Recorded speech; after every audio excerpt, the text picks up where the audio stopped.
Welcome to the garden. Finally we have some nice weather where it's not raining and I can do a gardening video.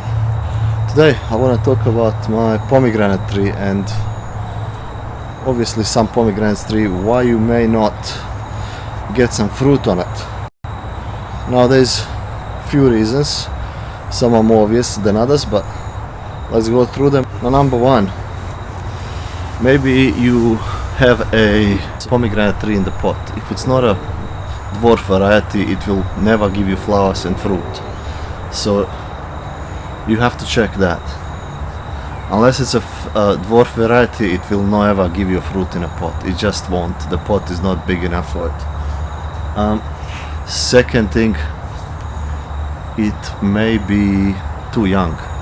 It needs good 2 years, but say 3 years before it starts flowering. So you can't just put it in the pot for 3 years, plant it in your backyard and say, oh, it's 3 years old, now it's gonna flower for me and give me fruit. No, it's gotta be in the ground for 2 or 3 years, depending on the size. When you buy it, it's gotta be in the ground. Another thing is what I have a problem with. I only have a few fruit left at the moment.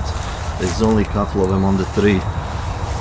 When it was fruiting or flowering, we had a lot of rain and a lot of wind.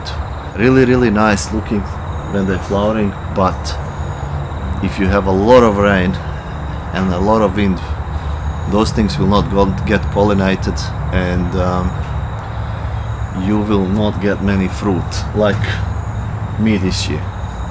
So that's another thing to do. These things like a bit more hotter climate. They like the hot when they're fruiting, so a lot of rain and it will not help. Third thing, maybe you're never pruning your tree. These things should be pruned. I have a pruning video on it, but what you can do all year round, there is and what I would suggest to you is there is branches that go straight up. So if they grow straight up, they take about 4 to 5 years to fruit, and they take a lot of energy from the tree. So you want to cut them.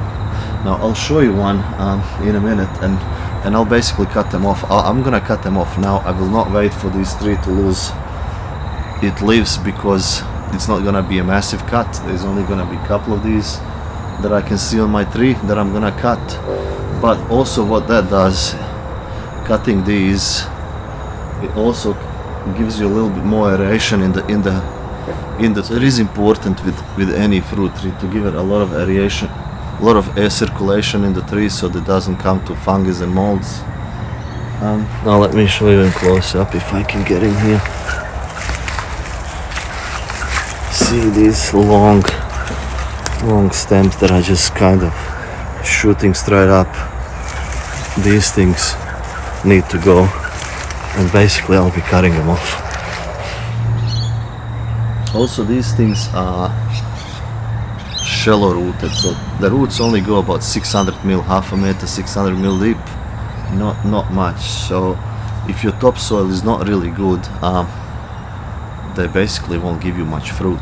What I do in autumn, I basically prune them, and then in spring, just before they start putting these buds on, I give them a good feed. I give them pelleted chicken manure, which will give them quite a nice boost for the leaves, and I give them phosphorus. Phosphorus will help them with developing a lot of flowers. You can check your levels, but from reading the books on soil in Australia, Australian soil is really low on phosphorus. So really you can not overdo it with phosphorus. I'm putting phosphorus on it, couple of good handfuls every year, and I have fantastic flowering on this tree. Unfortunately this year we had so much rain which didn't help it, but it is what it is.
So by just removing a few of these, the tree looks much better.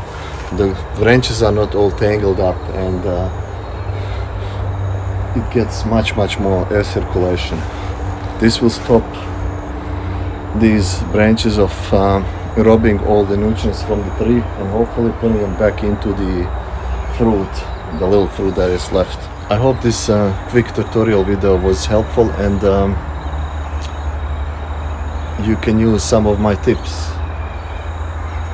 Thank you everyone for watching, and I hope I see you in the next video.